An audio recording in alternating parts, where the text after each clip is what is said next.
Lord of the Mysteries audiobook by Kevin 1381 Authority inside the White Tower, the headquarters of the God of Knowledge and Wisdom. After Luca Brewster, who was trapped underground, completed his prayer, he focused his attention back on the seal autonomously strengthening itself. He wanted to find out exactly what was going on, to see if he could decipher the secrets hidden within, and use them to invent some mystical techniques. As he proceeded down each level, checking each and every sealed artifact, Luca was taken aback and stopped in his tracks. His expression became rather confused. He was lost on whether to take his next step with his left foot or right foot. This seemed to be a very profound, esoteric question to comprehend.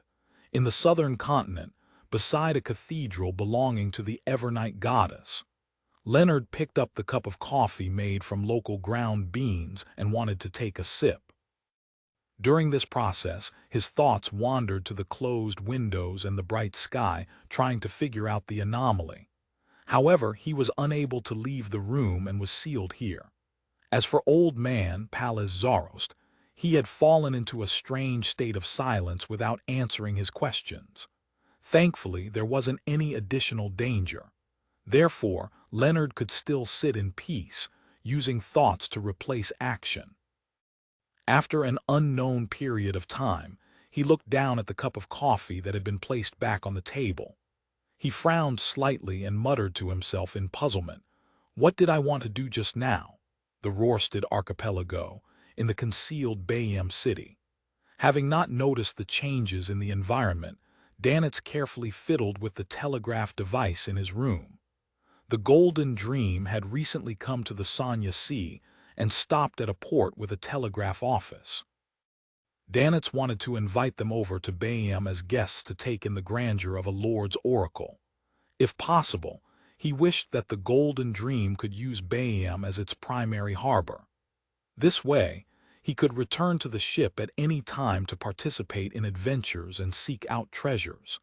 At the same time, he could choose to listen to the captain's lectures. As an all-rounder, Danitz had no doubt mastered all the knowledge and techniques needed to send a telegram. At that moment, he sat in front of the machine and quickly tapped his fingers, sending out the words he had constructed. At the very beginning, his thoughts were clear and his words were proper. This left him somewhat smug. Gradually, his eyes stared straight and his hands didn't stop moving, as if he was doing it on instinct. After the telegram was sent out, Danitz exhaled, picked up a cup and gulped down a mouthful of beer. It was quicker than I expected. Even if I lose my job in the future, I can still go to the telegraph office to get a job with a good salary, Danitz thought proudly and worriedly. He casually picked up the telegram draft and recalled the process of how he sent it out. His expression gradually turned odd. What did I send in the end? Danitz couldn't help but whisper. Apparently, he had very likely mocked the first mate, second mate, iron skin, and barrel towards the latter half of the telegram. Then he passionately confessed to the captain. I'm finished. I'm finished. Why would I express what's hidden in my heart? Danitz's face turned pale as he suspected that he had been controlled by the potion. The content he had written didn't actually go through his head. He hurriedly sent a telegram to indicate that the content from before had nothing to do with him. It was all a result of Anderson deliberately causing trouble. At this moment, he realized that something was amiss outside. The sky was gray and there wasn't a single cloud. In the astral world, the existences and objects that had been concealed by the Evernight goddess broke through the restrictions and returned to reality one after another. They were like Ammon's actual body, looking somewhat dazed without making any immediate reaction.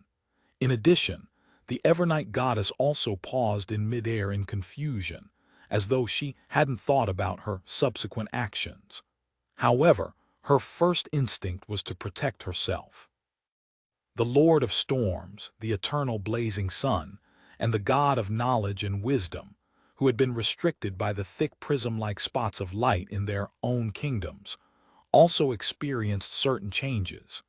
The intensity of their counterattacks was clearly lower, giving people a sense of self-doubt, unsure if the entity before them was an enemy. The genie abandoned the Trunsost brass book and directly returned to the magic wishing lamp. He seemed to have fought to his limits and had no choice but to retreat into the seal. He also seemed to recall something as he subconsciously evaded. Antigonus, who had just regained his self-awareness and lucidity, was once again confused. His face was filled with question marks. Who am I? Where am I? What am I doing? What is happening around me? In the forsaken land of the gods, the ancient sun god's giant shadow sighed and said, "Let there be light." The light in the astral world brightened as it stabbed into the eyes of Ammon's true body, avatars, primordial demoness, hidden sage, and other existences. They immediately regained their senses and made use of the time to respond differently. The flood of information suddenly dispersed and fused with the various symbols around it, instantly disappearing. The black, python-like tentacles with an eyeball on their ends retracted rapidly. No one knew where they went. Ammon's true body looked at Klein, who had just advanced, and gave up the chance to exert his influence while his condition was unstable. He raised his hand and adjusted the crystal monocle on his right eye. His figure split into multiple seemingly illusory and realistic doors. The doors opened and closed at the same time, preventing any existences like the Evernight goddess from knowing where Ammon's true body had gone to. After Ammon's true body left, his avatars faded and disappeared in a bizarre manner. This was using a loophole, turning the act of Ammon's true body leaving to being equivalent to Ammon's leaving. At the same time, the giant shadow that the ancient sun god had expanded only to shrink and transform back into Adam, who carried a thick shadow on his back. Beneath the feet of this visionary, the sea that contained all colors instantly dissipated as though it had returned underground. Looking up at the astral world, Adam returned to the back of that shadow screen through a crack. The fusion between him and the true creator had just begun, and it wasn't over yet. The attempt to raise himself to the level of half a great old one was actually rather difficult and risky. This would make their progress a lot slower in the future. In the astral world, as the war subsided, the natural barrier formed by plants and the portraits of civilization faded away, along with the illusory crimson moon. The Lord of Storms, eternal blazing sun, and the God of knowledge and wisdom first shattered the thick spots of light outside their divine kingdoms. Then, they calmed down and returned to continue blocking the world barrier's cracks. The Evernight goddess, who was floating above the ancient palace, put away the pitch-black coffin, the twilight sword, the bird-shaped golden accessory, and her 4 arms. She cast her gaze downwards. After the translucent dark-colored cloak produced the mask, it transformed into Klein's body. Klein pressed one hand against the almost invisible mask on his face, and he placed the other at his abdomen. His back was slightly arched, as though he was suffering indescribable pain. Just as he raised his head and looked at the Evernight goddess's face that was covered with a thin black veil, a pitch-black cloak appeared outside his body. Slippery and sinister tentacles extended from beneath the cloak. After becoming the fool, the celestial worthy of heaven and earth for blessings in him had undoubtedly awakened further. The crazy ravings and roars continued to echo in Klein's ears, tearing through his mind, letting him know that this was going to be his future. There was no way to kill the Lord of the Mysteries. Even if his will was slowly worn down by time, his consciousness would remain forever. He could snatch Klein's body at any moment and completely revive. If it wasn't for the fact that he had just killed the Lord of the Mysteries' will, making the awakening him weaker than what Klein expected, Klein suspected that he might not be able to survive. All he could do was watch as his body collapsed and he became another existence. Of course, he could still seek the Evernight goddess's help to give him a drop of the river of eternal darkness's river water. However, this wasn't a long-term solution. He could only delay it for some time before ultimately facing it. Relying on his own consciousness and anchors, Klein stabilized the consciousness of the celestial worthy in him. At this moment, he was unable to speak. The Evernight goddess above nodded gently and said, "What you need now is stability." With that said, her figure was wiped inch by inch as she returned to the divine kingdom in the astral world. Klein turned his head to look at the slightly dazed Antigonus. With a thought, he returned to Sephra Castle. Sitting in the half-collapsed palace, Antigonus sat on a huge stone chair. He felt as though he had just been through a very, very long dream. Inside Sephra Castle, Klein sat at the fool's seat and focused on stabilizing his mental state.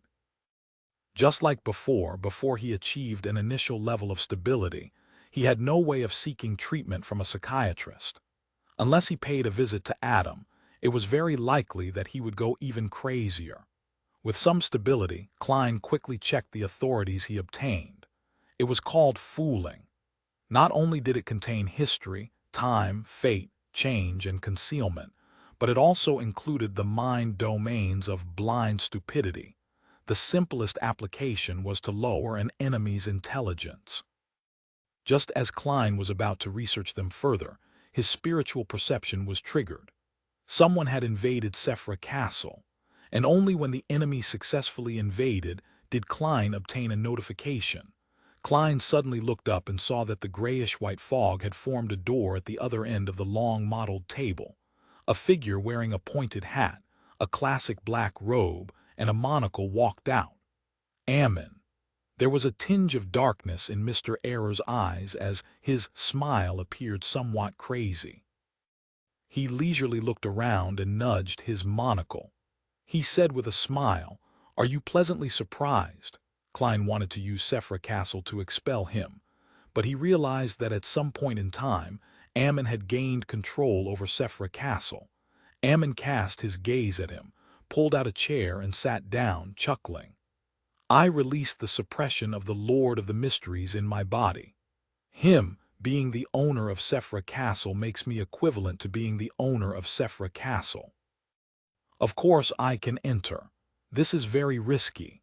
Even in the past I didn't dare to try it before, but since you've grown to this extent I can only take the risk. This is very exciting. I'm quite pleased with the effects." As Ammon spoke, slippery and sinister tentacles appeared beneath his clothes. He took the initiative to revive part of the Lord of the Mysteries, allowing himself to enter a half-crazy state. 1382 home ground advantage. As Ammon spoke, Klein appeared to be listening, but he had actually attempted to leave Sephra Castle. This wasn't because he wanted to give up or surrender, nor was it because he was too timid and subconsciously considered fleeing first. Instead, he believed that this was the best solution for the current situation. If he stayed in Sephra Castle, Klein would face 3 difficult questions. Firstly, he had just advanced to the Fool, and his condition was extremely unstable. He had to divert a large portion of his mental strength to suppress the awakening will of the celestial worthy of heaven and earth for blessings. Secondly, there was no way for him to obtain the help of his allies. He could only fight alone. Thirdly, under the situation that everyone could influence Sephra Castle. Even if Klein had a deeper level of control over Sephra Castle, he wouldn't be able to express an overwhelming advantage. He might even be disrupted in his use of Sephra Castle, because his opponent was good at making use of loopholes and creating bugs, making it difficult for him to reach the same level as him. This way, when a sequence the Fool faced a half-crazed, dual-pathway error and door, even if he wasn't in a scenario of facing a 100% failure rate, the chances of winning were extremely minute. And by taking the opportunity to escape Sephra Castle, Klein could immediately obtain the help of his allies to reverse the situation between the two. If Ammon were to chase after him, Klein would interfere with his, return to Sephra Castle, and make him face his allies. At that time, the primordial demoness would definitely not attack again. The ancient sun god might not be able to reproduce the power of half a great old one anytime soon. With the lead of the Evernight goddess, the 6 orthodox deities were enough to deal with Ammon. Even if Ammon, who was in control of all the authorities of the Error and Dor domains, wasn't easily killed, the orthodox deities would definitely be able to weaken him and seal him. After Klein stabilized his mental state and deepened his control over Sephra Castle, he could then kill him in a targeted manner. This process was almost irreversible even if the ancient sun god could still produce the level, status, and strength from before. His limit appeared to be suppressing 3 orthodox deities at the same time, and this didn't include the Evernight goddess. Of course, the outer deities were undoubtedly unwilling to see the birth of a new Lord of the Mysteries. Once such a situation happened, they would definitely try their best to interfere, preventing Ammon from dying. However, before the world barrier collapsed, the influence they could exert would be rather limited, and it might not be of much use. Just like before, Klein believed that the combined powers of the dark side of the universe and the chained god were inferior to the hidden sage. Even if the outer deities managed to affect the situation, Klein wouldn't suffer any losses. After all, those existences wouldn't allow Ammon to kill him either. He could find a place to hide and stabilize his mental state. Once he was prepared, he could make new plans again. The foggy town of the Evernight goddess was a very good choice. If Ammon didn't chase after him and remained inside Sephra Castle, Klein could use his identity as the owner of Sephra Castle to influence the control of all kinds of matters within at any moment, preventing Ammon from doing anything in Sephra Castle. Even if he wanted to use the Crimson Star to deal with the Tarot Club members, it would be impossible. In short, it would be extremely difficult for either of them to use Sephra Castle well, but destroying the other party's attempts was definitely simple. Under such a stalemate, Klein had time to stabilize his mental state, deepening his control over Sephra Castle, slowly turning the situation around. Towards the end, Ammon would either flee and hide, or he would let the celestial worthy of heaven and earth for blessings completely revive, choosing to have an internecine outcome with Klein. Therefore, although he didn't have the time to analyze the pros and cons, Klein quickly came to a conclusion. Leaving Sephra Castle now was the best choice. However, just as his consciousness sank to the edge of Sephra Castle, he saw a crystal monocle. This item appeared in time, crushing Klein's hopes of escaping. Did you think I'd leave such an obvious loophole? Of course, you can stop me from leaving Sephra Castle at any time. Ammon curled his index finger and pressed it against the monocle as he smiled. Behind the chair that he was sitting on, the resplendent symbol rapidly changed. At times, it was formed from symbols corresponding to parasitizing, time, and fate. At times, it was a series of doors. These 2 different symbols appeared one after another, making it impossible to truly be fixed. Klein didn't hear what Ammon said. The moment he failed, he created a real realm of mysteries, a complete divine kingdom of the fool. Light and shadows instantly changed in front of Ammon's eyes. It brought with it the disappearance of the grand palace, modeled table, and luxurious high-backed chair, bringing with it an ancient castle. Ammon wasn't sure what the ancient castle looked like. This was because he was standing in a corridor inside the castle. He could only sense the various changes in Sephra Castle and see with the limited vision he had. The corridor was unusually dark and gloomy. The corridor stretched endlessly. There were silver-colored elegant candle stands spaced widely apart, each producing a dim and yellow glow. There were dark red wooden doors on both sides of the corridor that seemed to connect to different rooms. There was no sound from the rooms, making it virtually impossible to know what was hidden inside. Ammon casually glanced at it and smiled with interest. Interesting. As the most powerful cryptologist, he naturally knew that this was a divine kingdom, one that couldn't be broken through with brute force. This was because every door was reassembled with different items. If he forcefully broke through them, he would trigger unknown effects. Ammon didn't underestimate the abilities and intelligence of a sequence Zero the Fool. He didn't plan on experiencing any more surprises or accidents. However, once the Divine Kingdom's rules were fixed, its owner would similarly be restricted to a certain extent. To put it simply, Klein was definitely in one of the rooms, not somewhere else. One had to bear the corresponding responsibility for the benefits obtained. You want to use this method to stall for time and stabilize your mental state, Ammon whispered as though he was talking to an invisible person. Then, wearing a pointed hat and a classic black robe, he walked to the nearest dark red wooden door. There were no holes on the wooden door, so he couldn't see the exact situation inside. In other words, it was very difficult for Ammon to know if Klein was here without opening the door. The corners of Ammon's mouth curled up slightly. Ammon extended his right hand and drew a long rectangular shape on the dark red wooden door. Inside the rectangle, bits of starlight emerged and turned transparent, revealing the scene in the room. With the authority of door and the ability of bug, Ammon forcibly opened a window without triggering the effects. Following that, he cast his gaze into the room. There were no tables, chairs, carpets, and other furniture, but a blue sea. Indeed, this door has been connected with the sea outside, Ammon said without any surprise. Once he twisted the door, he would leave Sephra Castle and appear in the sea outside. And at that time, with Klein being wary, it was almost impossible for him to enter Sephra Castle again, just like how Klein was unable to leave Sephra Castle.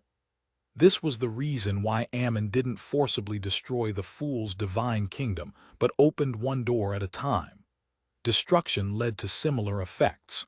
The repeated effects would affect Ammon again and again. Even if there were many loopholes that he could use, he wouldn't be completely immune to them. Retracting his gaze, Ammon walked to the opposite room and opened a window according to the method from before. However, this time it was pitch black inside and he couldn't see anything. Ammon raised his hand and pinched the edge of his monocle and coughed lightly. His figure instantly split into two. The number of Ammons increased. The split Ammon glanced at Ammon, who stood in the same spot, and tusked. "Why aren't you seeking the thrill yourself?" As he spoke, this Ammon extended his right palm and grabbed the handle of the dark red wooden door. Just as he began twisting, his expression suddenly turned blank as he sat down, as though he had lost the ability to think. Fooling effect. The original Ammon nodded slightly. The retarded Ammon immediately collapsed and turned into a transparent worm with 12 segments. Tiny bits of Beyonder characteristics seeped out and returned to Ammon's body.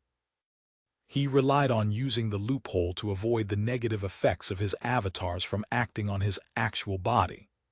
After all the Beyonder characteristics returned, Ammon released a flame that had been stolen and burned the corpse of the Worm of Time.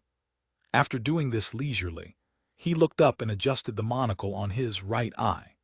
On the crystal monocle, countless symbols, patterns, and labels appeared. They moved quickly, interweaving, reforming, or changing, as though they were making calculations. This was a combination of a cryptologist's power of decryption and the key of Star's authority on position. The two attempts Ammon made were mainly to gather intelligence, grasp the rules, and prepare for cracking the secrets of the fool's divine kingdom. Soon, the symbols, patterns, and labels formed a scene on the monocle. Behind a dark red wooden door, a few slippery tentacles extended out from Klein's body. He sat on a high-backed chair and calmly watched the entrance. The corners of Ammon's mouth curled up. With a flash, he appeared in the room. However, everything before his eyes suddenly collapsed. Klein, with the fool's aura, quickly turned thin, turning into a card. On the card, Roselle Gustav was wearing a gorgeous head accessory and colorful clothes, holding a stick with luggage hanging from it. His eyes were filled with longing. The fool card. The fool card from the cards of blasphemy. Klein knew that relying solely on paper figurine substitutes and adding the fooling effect and grafting his true aura onto it wouldn't be able to deceive a top-notch swindler like Ammon. Therefore, he used the fool card, which had some convergence powers, as his paper figurine. Although Sephra Castle couldn't be used again, this was Klein's home ground after all. There was his junk pile, the various items he had gathered, and the newly obtained Trunsost brass book and the borrowed magic wishing lamp. 1383 stipulated rules with the Klein in front of Ammon turning into the fool card. The room shrank and revealed its original appearance. It was an iron cigar case that had marks of being corroded slightly. It had fused with the aura of Sephra Castle. Klein's figure appeared out of nowhere as the entire divine kingdom of the fool collapsed. As the magnificent palace reappeared, he grabbed the vessel that carried the fool card and Ammon's true body and suddenly closed it. He didn't have hopes of using this item to seal Ammon, who wielded the corresponding authority of the door pathway. All he wanted was to buy some time and find a chance to throw Ammon out of Sephra Castle and retrieve the initiative.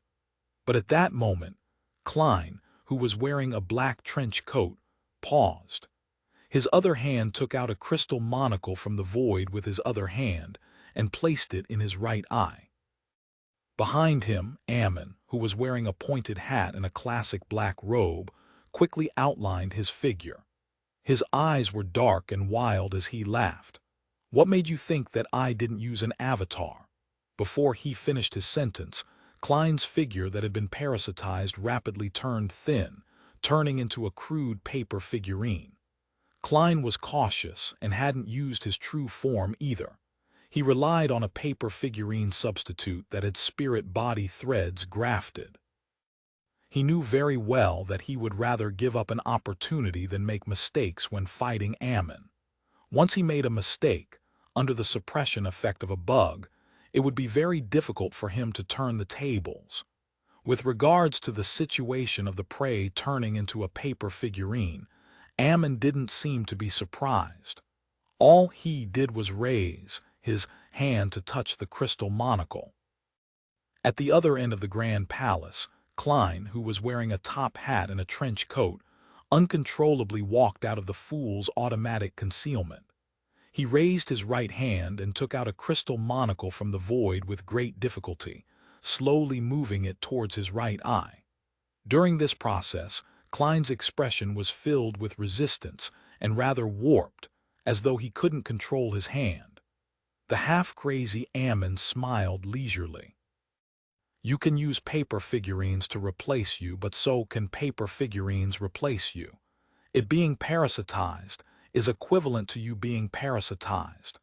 Everything is relative and all of them have loopholes. No beyonder power is uncrackable. They can be used in any suitable situation." He made use of the relationship of the paper figurine substitute and the main body to create a bug. Although Ammon looked like he was unable to control his desire to speak due to his madness, it didn't stop him from corroding Klein with his full strength. He strengthened the parasitizing bit by bit, making Klein truly wear a monocle and become him. At that moment, Klein's body suddenly collapsed. He had taken the initiative to do so. He split into countless transparent maggots that swam in all directions. Among these worms of spirit, there were a few worms of time with 12 segments mixed in. Strictly speaking, Ammon's worms of time could forcefully parasitize very tiny creatures like the worms of spirit. However, when Klein split up, He took the initiative to use his fooling authority to confuse the order of time. He fooled the few worms of time, making them split up only towards the end. Unable to find the cluster of worms of spirit, they lost their target for parasitizing. In the next second, the scene in Sephra Castle changed again. Klein once again used the realm of mystery's powers to create a new divine kingdom for the fool. Ammon instantly entered a room. This place was covered with a thick yellow carpet with a crystal chandelier hanging from it. There was a door on each wall, and it was unknown where they led to. At the same time, there were oil paintings depicting various eyes hanging from the four walls. There was no need for any special scrutiny. With just a glance, Ammon knew that the four doors corresponded to different effects. The main purpose was to delay his actions and create enough time for Klein to make subsequent preparations. The corners of Mr. Error curled up slightly as he cast his gaze to the ground. He extended his right fist and stretched out his fingers. An illusory door appeared on the thick yellow carpet. The door quickly moved for a second before it became fixed in place and silently opened. However, with the opening of the illusory door, the doors around the room began to move strangely. The doors creaked and opened. Almost at the same time, in the pitch-black wilderness, in a dark tower that led to the sky, Klein was holding the magic wishing lamp and removing the effects of fooling on the Trunsost brass book.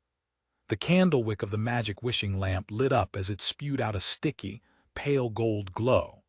These rays of light transformed into a distorted, blurry figure.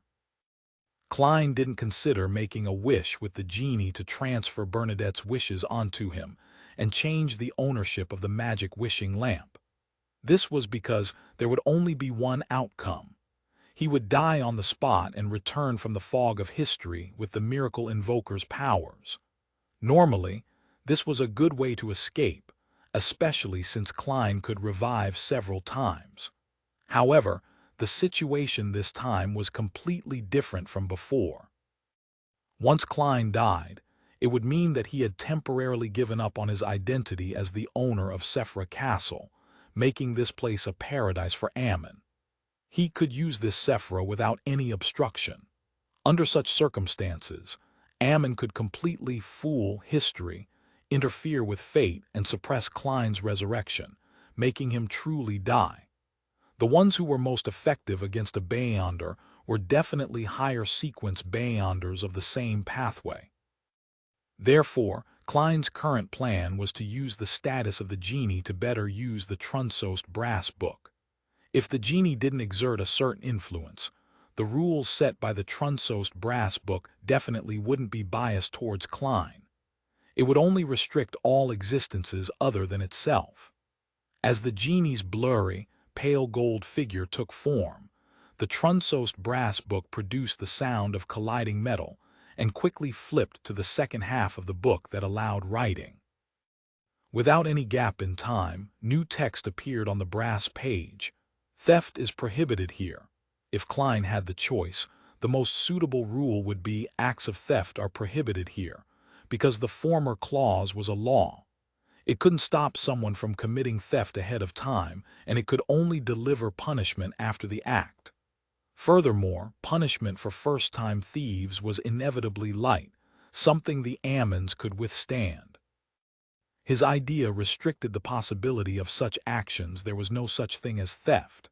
However, there was no way for the Trunsost brass book to make such a rule right now. One had to wait until the provisions were watertight enough, and that it had awakened to a certain extent before that was possible. Previously, the genie had relied on his close connection with the Trunsost brass book, his high status, and all his strength before he could enforce similar rules. At this moment, he was already drained and unable to do such things.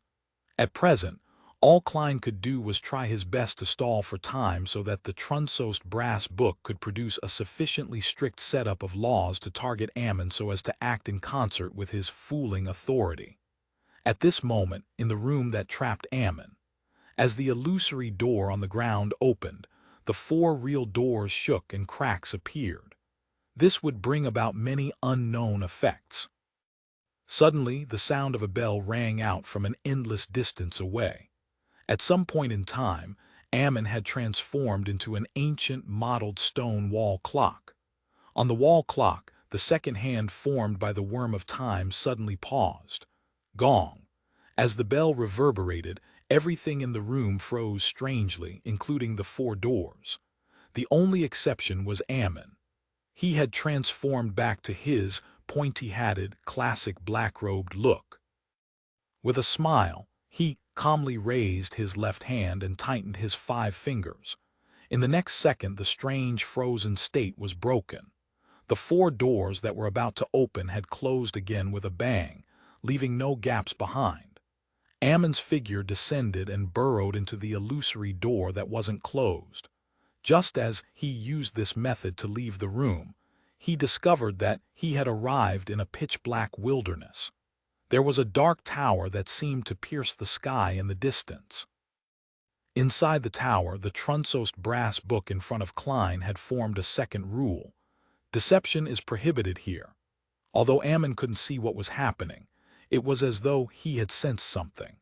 After all, a high-ranking person who used the rules of deception as entertainment was undoubtedly able to sense the changes in the rules. Otherwise, there was no way of accurately finding loopholes. He immediately raised his hand and adjusted the monocle stuck in his right eye. On the surface of the crystal monocle, a blinding, pure white light spewed out, illuminating the wilderness. There were no longer any concealed existences here. This was the eternal daytime that he had previously given to Klein and retrieved from Klein's main body. In such an environment, the dark tower melted inch by inch. Klein floated in midair with one hand holding the magic wishing lamp, and the other holding the staff of the stars. In front of him was the open Trunsost brass book. Ammon took the opportunity to stretch out his hand that was holding onto the monocle. From a distance, he gripped Klein's projection to his palm. Behind him, the shadow that had been dragged out by the eternal daytime seemed to become fainter as it twisted with vitality. Without a sound, Ammon began stealing Klein's various Beyonder powers. He didn't deliberately seek out the fooling authority. Instead, he chose to be random to increase the success rate. However, with a flash of light, what fell into his palm was only a simple paper figurine. Grafting, the shadow behind Ammon's back was lashed by an invisible whip, and he was completely unharmed. He created an error, letting his shadow replace him. Following that, Ammon laughed as his voice resounded in Klein's ears. "Genie, I can also promise to send you back to the cosmos. Look, I wasn't punished. This means that I'm not swindling you." 1384 Conceptualization. Upon hearing Ammon's words, Klein's heart sank. Before this, he wasn't worried that Ammon would collude with Genie because he was a top-notch swindler. No promises he made could be believed. As for Genie, he had encountered the former Lord of the Mysteries. He was considered a victim of such matters in a similar vein. Therefore, he would definitely use his most wary of approaches to deal with Mr. Error. This was the result of a lack of trust. Sometimes, lying, cheating, and swindling could indeed increase the profits in the short term, but in the long term, it was better to be honest. But now, the Trunsost brass book had just formulated the rule of deception is prohibited here. And Ammon didn't receive any punishment after making the promise. At the same time, Klein and Genie didn't notice him using any loopholes. This proved how true and effective Ammon's words were. It was from the bottom of his heart and wasn't a scam. Genie could even rely on his own level and traits to distort the sentence from "I can promise" to "I promise." It would make it impossible for Ammon to go back on his word. If he did, he would suffer damage at the level of a great old one.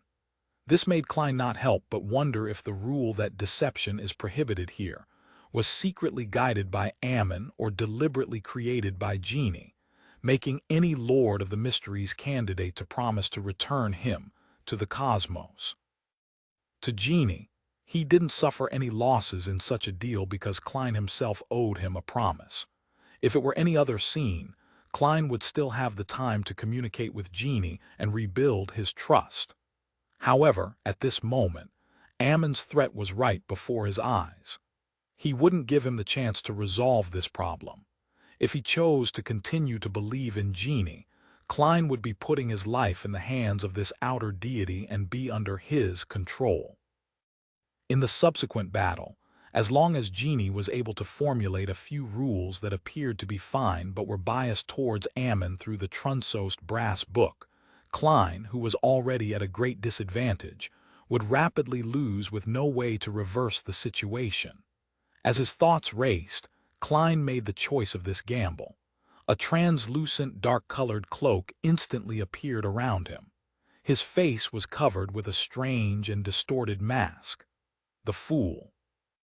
Invisible rings rippled from his body and instantly enveloped Genie, the Trunsost brass book, and the entire wilderness, as well as Ammon. Blind stupidity, authority. Ammon's monocle temporarily lost its luster, as though he had lost his vision. His gaze also turned dull. The speed of text being written on the Trunsost brass book clearly slowed down, as though it would take 15 minutes or even hours to think up the next rule. Genie's blurry and distorted golden figure shook as it suddenly shrank back into the golden magic lamp that looked like a water flask.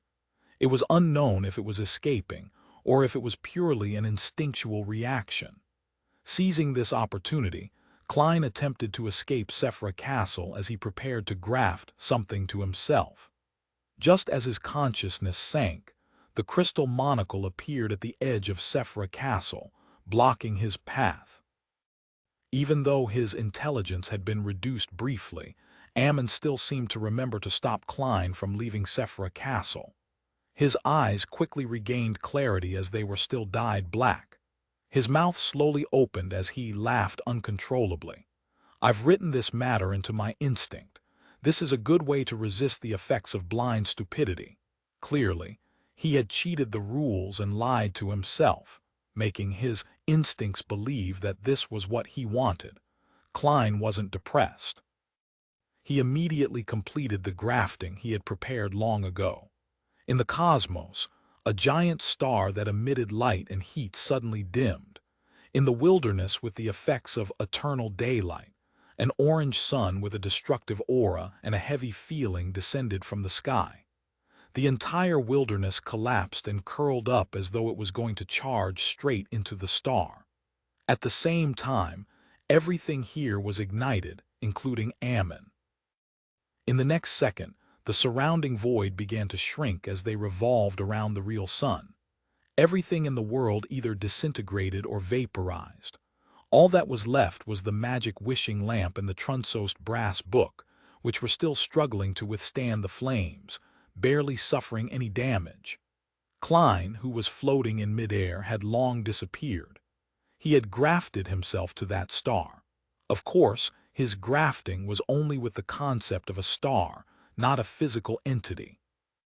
Otherwise, with the Fool's obviously lower defense than most sequence zeros, he would be directly swallowed by a real star and die on the spot thanks to his relatively weak body. The Fool was a very extreme deity. He had the ability to destroy a star, but he was unable to face it directly. His strengths and weaknesses were equally obvious. In addition, conceptualized objects couldn't directly affect the surrounding environment and harm the enemy. It wasn't enough to write the words immense mass, gravity, high temperatures, high heat, and fusion to create similar effects, but as Mr. Fool, Klein held the authority of fooling. He made his surroundings change according to the concept of a star. This was an intense change and also a type of fooling. Ammon, who was wearing a pointed hat and a classic black robe, was completely ignited under the illumination of the star. He began to vaporize. At this moment, his figure distorted as he was instantly dyed with resplendent starlight. He turned extremely illusory, as though he had transformed into an astral door. At that moment, Ammon no longer resembled a physical creature. He was closer to a collective body of the symbols like wandering, astral world tunnel, key, and door. This was the ability of a planeswalker to use the astral world to head to different planets and worlds. They were able to transform themselves into symbols, allowing them to effectively use the astral world. At Sequence 0 Door's stage, the qualitative change in such powers became conceptualized. Ammon transformed himself into a concept creature and avoided the damage brought by the star.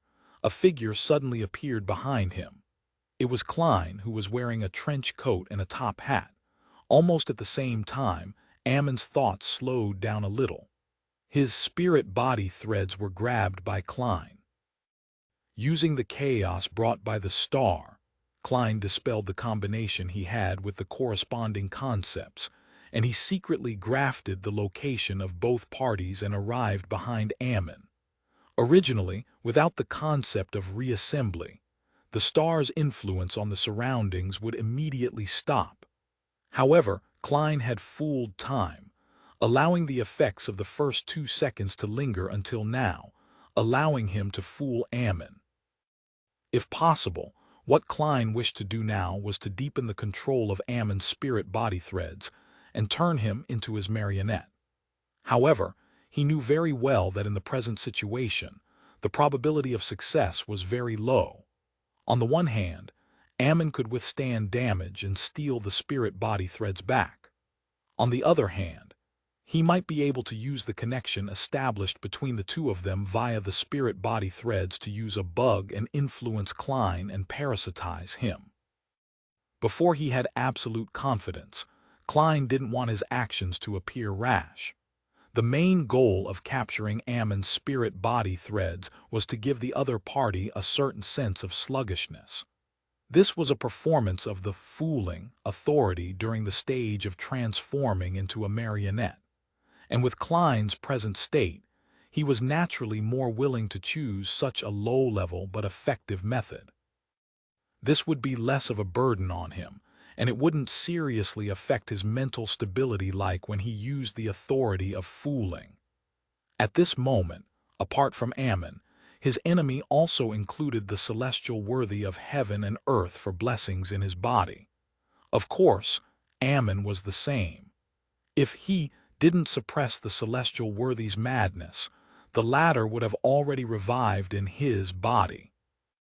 After creating a brief pause in Ammon's thoughts, Klein had 3 choices.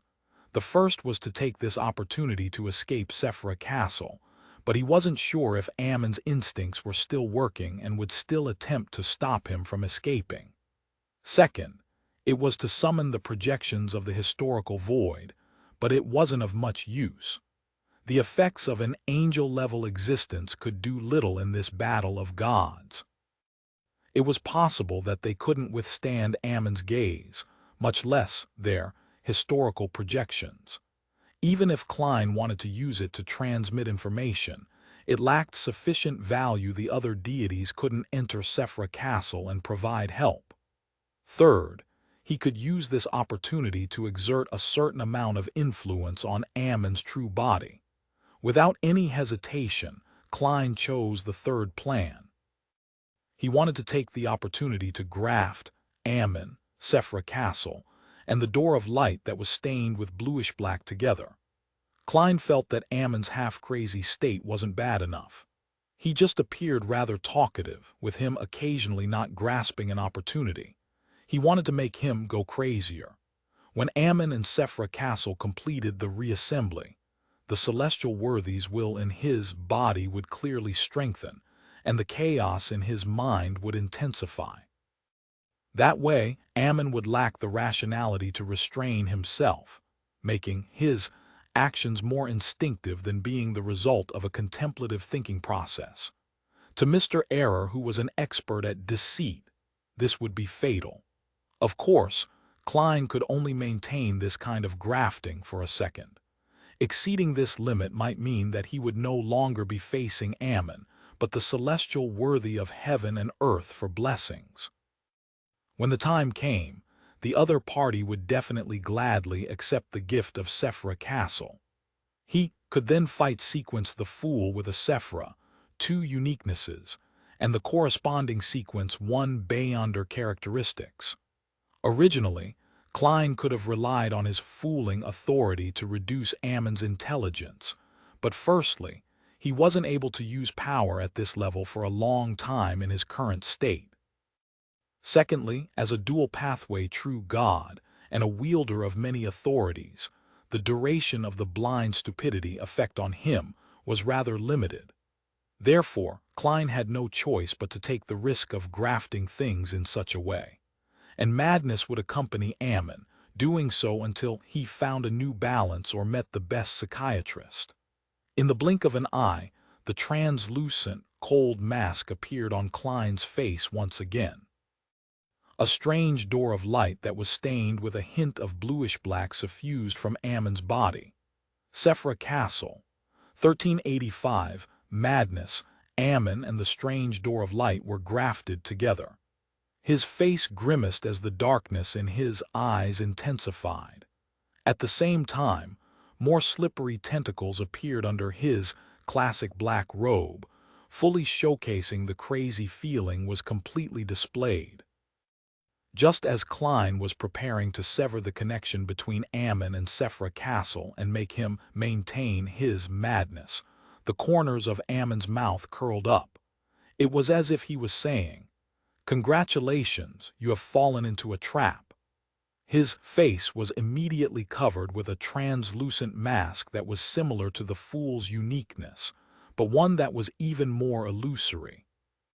Klein's mind tensed up, and without a second thought, he immediately used the authority of fooling without any regard for the consequences. But before he could react, his thoughts slowed down. He was in a dazed state that he didn't know what to do. Fooling. Ammon actually used the temporary reassembly between him and Sephra Castle to escape Klein's interference and activate the power of the Fool's domain. Such an action completely exceeded his instincts and was more like a meticulous trap. Ammon didn't seem to be crazy enough. This true god of the error and door pathways immediately removed the grafting of himself to Sephra Castle, allowing the mysterious door that was tainted with hints of bluish-black to quickly fade away to prevent him from being tainted further. After dealing with this latent danger, Ammon raised both hands, his thumbs and index fingers touching each other to form an oval. In the oval, starlight lit up, perfectly embracing Klein's figure. Right on the heels of that, Ammon's hands suddenly parted to the side as though they were tearing something apart. This seemed to be a heavy task. With the tearing sounds of paper, the area where Klein's body was in seemed to turn into glass. Under the intense impact, countless cracks appeared as they shattered bit by bit. This was a form of regression and the destruction of space. Unable to withstand it at all, Klein's body could only turn into paper fragments that flew in the air as the surrounding void collapsed and shattered. These bits of paper were instantly swallowed up by the darkness. By the time the space collapsed, Klein's paper figurines were almost exhausted. Of course, he also relied on the level and traits of the Fool to forcefully escape the effects of blind stupidity. And at this moment, Ammon had already split into countless figures. Some of them were purely avatars, some were replicas on the level of symbolism, while others were left behind from constantly blinking. At that moment, the sky above Klein's head and the surrounding wilderness were occupied by Ammons. They wore pointed hats and monocles, blocking every single loophole. Some of these Ammons transformed into old, mottled, bluish-black wall clocks. Some of them turned into pure starlight as though they were trying to create a cage. Some extended their hands, doing different levels of theft. Some of the monocles glowed as they used various items that they had stolen from the past. Some simulated various abilities, either exerting limitations, interference, or attacks. In the Marauder pathway, theft was a core skill, one of its main symbols. The difference between it and a seer's control of spirit-body threads was that, as one advanced through the sequences, not only did its effects and success rate increase, it also obtained a deeper level of conceptualization. At sequence 9 to sequence 7, theft happened on items. At sequence 6, theft happened on beyonder powers. After advancing to sequence 5, theft happened on thoughts and ideas. At sequence 4 and sequence 3, theft became life, including parasitic theft at the physical level. And at sequence 2 level, the range of theft broadened to fate, identity, self-awareness, and beyonder characteristics. As for sequence 1, theft could temporarily happen on time, anchors, and authorities. Therefore, when an error faced a true deity, he could also use theft that had reached the level of authority. With a gong, the ancient wall clocks paused in unison. This caused the surrounding environment to freeze, causing the destroyed wilderness from the sun's blast to become extremely quiet. Even the destruction was frozen. At that moment, Klein seemed to lose his body. All that was left was a translucent dark-colored cloak and a bizarre ice-cold mask. Under the cloak and mask was rich darkness. Nothing could be seen other than the slippery and sinister tentacles that extended out. In such a state, Klein seemed to escape the limitations of time. In a frozen environment, he moved like a fish. Through various cracks in reality or concept, he emerged from the encirclement of the Ammons. He once again used his fooling authority. This time he fooled time. The ancient wall clocks vanished, and in the desolate wilderness that had almost completely collapsed, time returned to its normal flow. The Ammons stopped their attempts, suddenly merged into one, and blinked behind Klein, preventing him from having a breather. His left palm reached out, and as he retracted it, he clenched his fingers. Around Klein, the space suddenly became shrouded in shadows, making it look like a thin fishnet veil. The fishnet veil began to twist and reassemble, as though they formed a sufficiently strong cage that trapped Klein inside. An illusory door appeared above the cage as it moved quickly without being fixed in place. However, Klein's figure suddenly appeared outside the cell, as though he had never been sealed by Ammon's door authority. He had fooled history and had split his previous and future self. Hence, the one imprisoned in the cell became his historical projection. This was the scholar of Yor's powers deepening under the fooling authority. As he had relied on an advancement ritual based on fooling history, Klein's the fool powers in such a domain were stronger than when he fooled time and fate. As soon as he escaped the spatial cell, Klein immediately used the realm of mysteries to create a new divine kingdom of the fool. This was to stall for time and find a chance to stabilize his mental state. He had used the fooling authority multiple times, and the weak balance in his body was on the verge of collapsing. If he didn't stabilize his mental state as soon as possible, the will of the celestial worthy would awaken further. This was also a serious problem. At this moment, a huge crystal monocle appeared in front of him.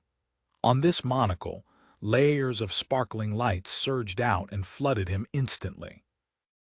Klein's mental state suddenly stabilized, but the price was to lose all his emotions and desires. He didn't even want to resist. All he wanted was to stand there quietly and wait for the impending destruction. This was like an ordinary person being injected with a huge dose of anesthetic. At the same time, an illusory book appeared in the layers of light. The book opened, revealing a sentence.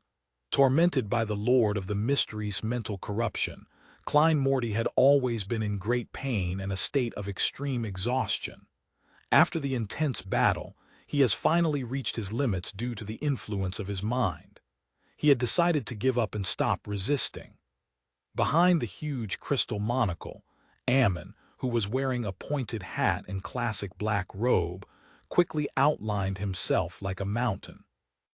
He looked at Klein, who had given up resisting, and his dark eyes turned lighter as the corners of his lips curled up.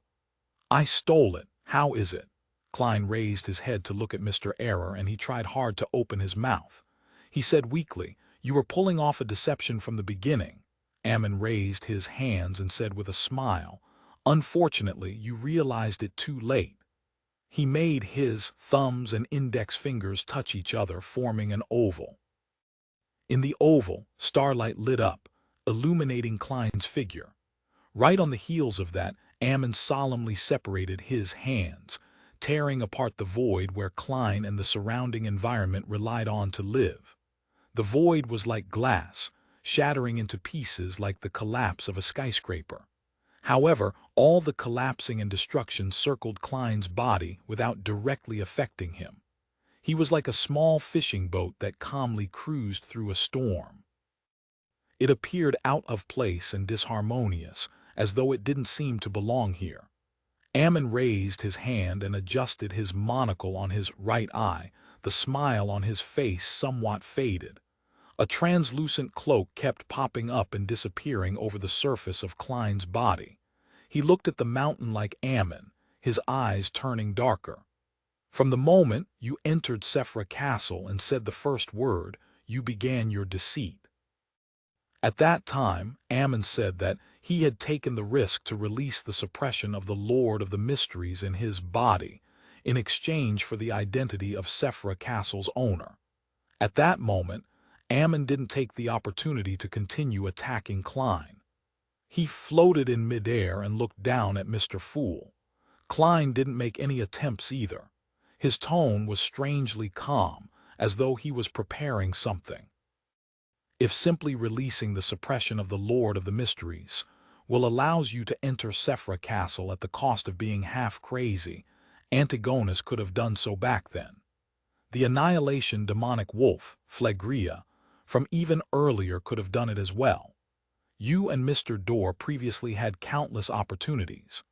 Clearly, it's impossible to invade Sephra Castle by just making the Lord of the Mysteries awaken to a certain extent, and using half-craziness in concert with error.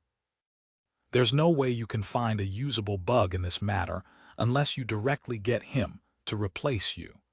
Only when you possess the door authority to go anywhere did you see hope. By creating a back door and using bugs, you could make Sephra Castle treat you as the Lord of the Mysteries and give you the corresponding authority. Of course, this will definitely require the awakening of the Lord of the Mysteries to a rather dangerous state. Without this hidden identity, you won't be able to deceive Sephra Castle without any reason. After absorbing Dor's uniqueness, you didn't immediately infiltrate Sephra Castle to deal with me, who was even weaker back then. It was because at that time, you were unable to completely withstand the awakening of the Lord of the Mysteries' will, with you having just advanced. I believe you've already found a relatively safer solution. If I hadn't advanced to the Fool so quickly, you would have been able to enter Sephra Castle in the best state to resolve everything sometime later. And now, you have no choice but to bring this plan forward. There's definitely a very serious problem with you. You took the initiative to throw out the price of becoming half crazy to, on the one hand, make me think of countermeasures in this direction so as to lay a deadly trap in key areas, and on the other hand, you also wanted to divert attention and use this opportunity to conceal other problems. You're not half mad at all." Ammon quietly listened to Klein's words. Rather abnormally, he didn't interrupt him, nor did he attempt to attack. Only when Klein was done did he say with an odd expression, "You're crazy." Thank you for listening to the story on KevinAudio.com. 1386 Narrow Path. Upon hearing Ammon's "You're crazy," Klein raised his head and laughed out loud. "I just gave up according to your arrangements. It's just that it's more complete than you think."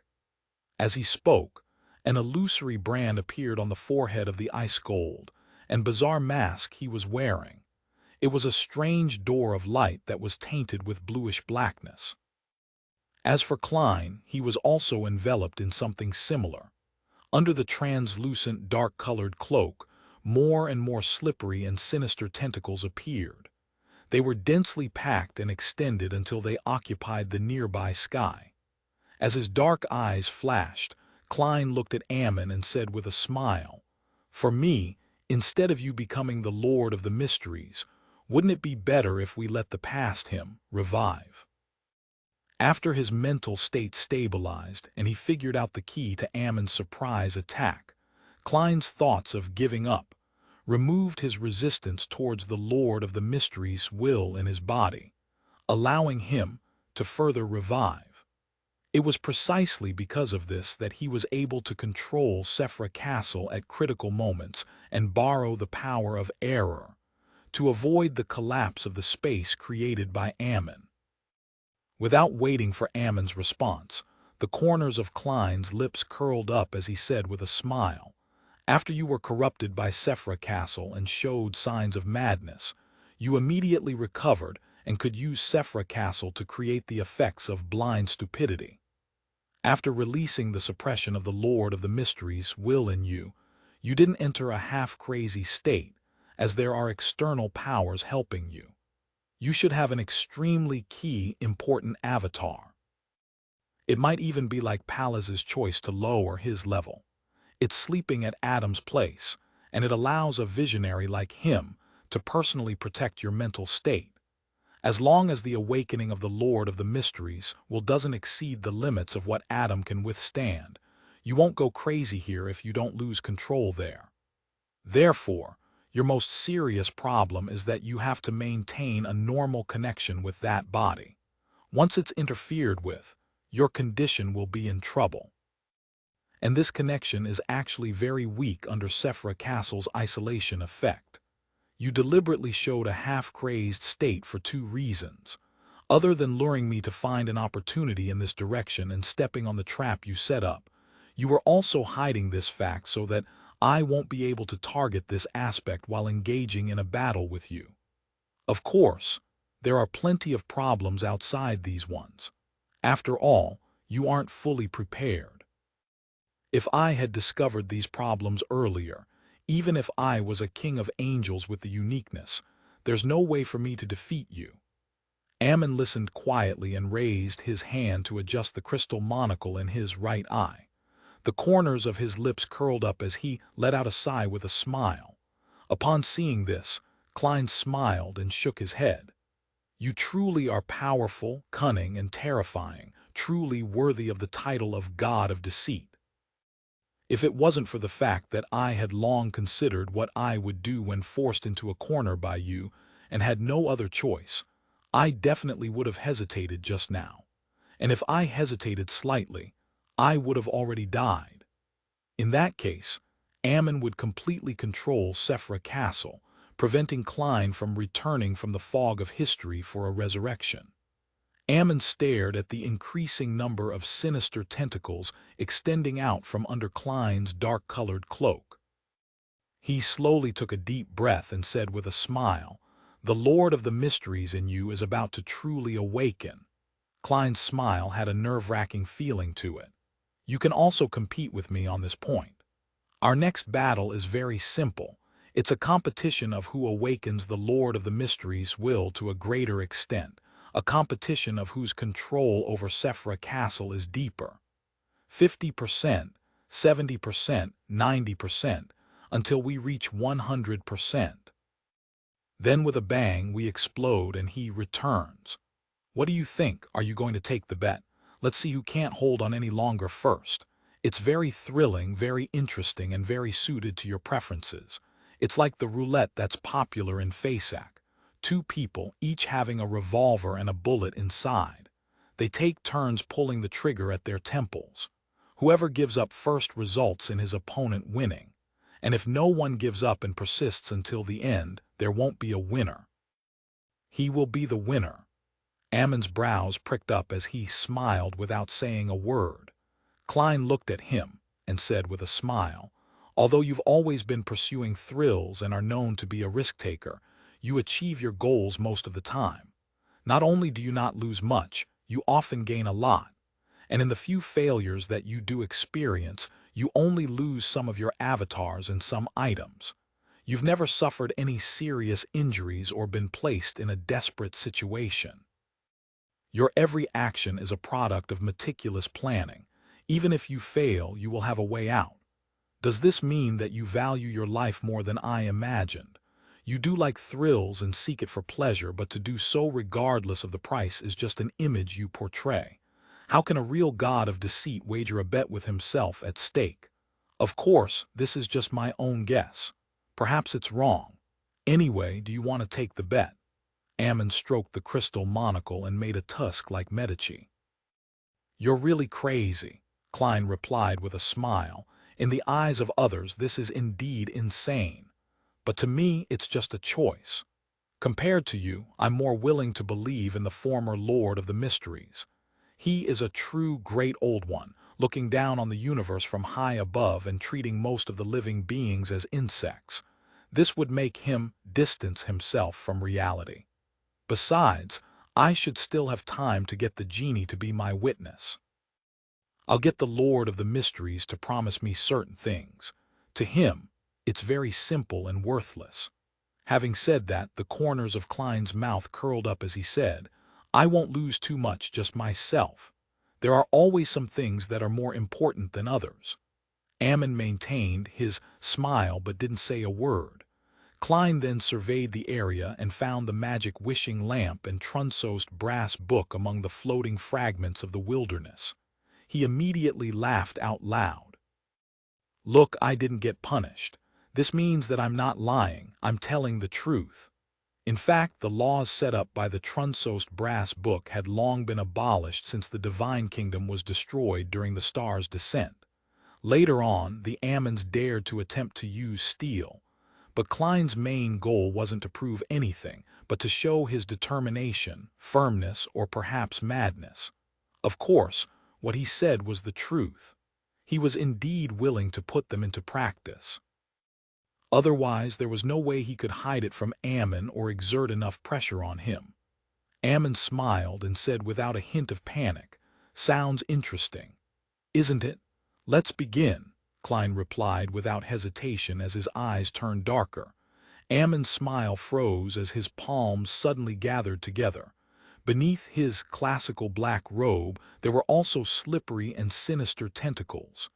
His aura changed a little as his body seemed to have a dark cloak on it. At that moment, Ammon became more like the Lord of the Mysteries. However, he wasn't competing with Klein in the progression of the awakening of the Lord of the Mysteries. Instead, he was using this to deceive Sephra Castle to create a corresponding bug and creating a chance to escape. If the authority of the era were to take effect at the same level, it would often have different preconditions. First, the medium and target had to be similar enough. Second, there was a certain connection between the two. Third, there were certain logical contradictions between certain matters or objects. Fourth, some of the rules were indeed incomplete. Fifth, while not directly affecting the target, construct an erroneous environment as a divine kingdom.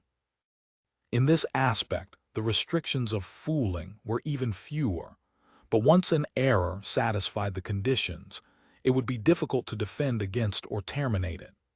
Ammon now wanted to take the initiative to disguise himself and satisfy the first category. This was similar to the invasion of a virus. First, it had to make the other party believe that they were on the same side to avoid detection, and then paralyze any defenses to achieve their respective goals. When a fruit looked like a strawberry, smelled like a strawberry, tasted like a strawberry, then it would basically be considered as a strawberry. But in reality, there might be an exception. At this moment, Ammon's appearance resembled that of the Lord of the Mysteries. His aura was like the Lord of the Mysteries, and his powers were like the Lord of the Mysteries. His mental imprint was also similar to the Lord of the Mysteries. With the authority of an era, it would naturally make Sephra Castle believe that he was the Lord of the Mysteries. Suddenly, Klein's damaged the Fool Divine Kingdom completely collapsed. The grand and ancient palace and the modeled table inside appeared. The grayish-white fog beneath Sephra Castle rose and enveloped the space. The grayish-white fog split into two waves. They clashed fiercely in a particular spot, producing vortexes one after another. They tore open a gap that led to reality. The power of Sephra Castle was at odds with itself in this second. It was as though it didn't know which lord of the mysteries to obey. Ammon's figure immediately vanished, using Dor's authority to rush out of Sephra Castle. Just as he touched the edge, his body paused before being sent flying backward. At the fool's seat, the corners of Klein's lips curled up as he sat there. His glabella and the strange door of light around him became more obvious, as though they were corporeal. This released an immense convergence force that reached an unimaginable level. It was like an invisible hand that pulled Ammon back. Ammon's body suddenly split apart, transforming into countless selves. And in front of every Ammon, an illusory astral door appeared. Silently, the astral doors opened at the same time, but in the endless darkness behind the doors, slippery and sinister tentacles appeared, blocking Ammon's escape. At the tip of the tentacles, resplendent starlight lit up as they instantly enveloped the Ammons. The Ammons couldn't help but gather together, turning into a conceptual cluster. These concepts included but weren't limited to pointed hats, classical black robes, monocles, fate, time, keys, doors, bugs, and Trojan horses. Klein slowly stood up and smiled at the conceptualized Ammon, who was now in a passive state. You can also awaken the Lord of the Mysteries will further, but this is different from death. It'll definitely affect the body at Adam's side. A conceptualized Ammon rapidly gained a physical form. He relied on the door authority to escape from his current state. The corners of his mouth curled into a smile, but he didn't respond to Klein. He seized this opportunity to use the error authority to deceive. Using an avatar outside that he had prepared ahead of time, it could be used to replace him and swap places with him. This was similar to the swapping of marionettes in the seer domain, but at this level the principles were different. It wouldn't be affected in most situations. However, Ammon still failed. He realized that his error authority had been forcefully suppressed. As Klein slowly got up, more slippery and sinister tentacles appeared around him. The smile on his face became more exaggerated. Right on the heels of that, Ammon's eyes glazed over and the smile on his face froze as the crystal monocle lost its luster. At the same time, the cold, bizarre mask on Klein's face squirmed. The blind stupidity effect. In the next second, he grafted himself to a certain concept in the cosmos, and he used his authority to influence the corresponding environment. The surrounding slippery tentacles aimed at Ammon, like revolvers. In Ammon's eyes that were still glazed over, a supernova exploded. An unimaginable sea of scorching light surged out, shattering his monocle and drowning his body. 1387 method behind the endless curtain of darkness, in the darkness with aqueous light ebbing gently. A young man with black hair, black eyes, a broad forehead, and a thin face suddenly sat up as though he had experienced a nightmare. Dressed in a classic black robe, he stretched out his right hand, attempting to take out a crystal monocle from the void and wear it over his right eye. But this time, he didn't obtain anything. His right hand paused in midair for 2 seconds before he retracted it and pinched the right eye rim. At this moment, he heard a gentle but emotionless voice.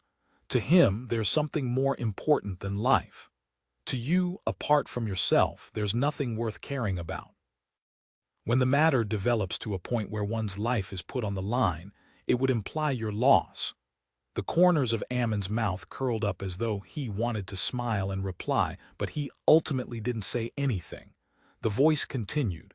Born as a mythical creature, your lack of normal anchors is also a problem. This makes you know what courage and sacrifice are, but it's hard for you to understand. Ammon's expression changed as he stood up from the slightly glistening darkness. He looked at the human-skinned glove that was thrown to the side before but seemed to be very happy. He retracted his gaze and curled the corners of his lips. This seems very interesting. I plan to leave this place and enter the cosmos. That place is much more exciting than the real world. Perhaps I'll understand the two things you mentioned as a result of this. That's very dangerous. Once you enter the cosmos, and before I succeed, I won't be able to provide any help. However, this will let you avoid him at least. The calm and indifferent voice replied without any emotion. Ammon didn't say another word. He raised his hand and pinched his right eye rim and vanished from the endless shadow screen. In the ancient palace above the fog, as Ammon was completely obliterated under the power of a supernova, Klein couldn't help but heave a sigh of relief. If he had a choice, he naturally didn't want to sacrifice himself to revive the celestial worthy of heaven and earth for blessings. He hoped to personally protect this world and seek out the meaning of life again. Of course, if he didn't have a choice, he wouldn't hesitate to awaken the celestial worthy. He was certain that he could do this, and Ammon was also aware of this. Therefore, he didn't force him and only attempted to escape. In the battle just now, it had developed into a battle of courage towards the end. The one who wasn't afraid of true death would yield the absolute advantage. Clearly, Ammon wasn't prepared to sacrifice himself for this matter. After heaving a sigh of relief, Klein's face under the cold and bizarre mask suddenly grimaced. Under his translucent dark-colored cloak, the slippery and sinister tentacles that extended out were either hitting the ground or rising up high. It was completely out of his control. He could feel that the celestial worthy of heaven and earth for blessings in his body was rapidly waking up, and it seemed like he couldn't stop it. Even if Klein directly died with his will and relied on the powers of a miracle invoker to revive, he wouldn't be able to escape, as the Lord of the Mysteries also wielded the authority of miracles. At that moment, Klein recalled the words of Dark Angel Sasrir, which was also from the ancient sun god. The primordial one had awoken in my body. In the next second, at the spot where Ammon's body had shattered, beams of light were pulled by a vague, invisible form of gravity as they charged towards Klein. Some were worms of time with 12 rings, some were insects made of resplendent starlight, while some were just large numbers of light dots. Klein wanted to stop the Beyonder characteristics from fusing with him, but the increasingly powerful celestial worthies will prevented him from succeeding. His body swelled into a balloon, and then suddenly became thin as paper. This repeated itself in an endless loop. The mask on his face became brighter and more bizarre. The slippery and evil tentacles that extended out from under his cloak increased and became more uncontrollable. One worm of time Beyonder characteristic, one key of star Beyonder characteristic, and one. Klein's mind felt like he was being devoured by an invisible monster, producing excruciating pain. Finally, a pair of eyes, which seemed to be formed from pure starlight, formed from layers of illusory doors and crystal monocles, rushed towards Klein's face, straight for the mask's eye sockets. Almost at the same time, the strange door of light that was tainted with bluish blackness appeared on Klein's body again. Sephra Castle. At that moment, Klein, Sephra Castle, Door's uniqueness and Error's uniqueness, all had a strong inclination to congregate. Once they fused together, the Lord of the Mysteries would completely awaken and complete his resurrection process. Klein suddenly used his right hand to cover half of his face.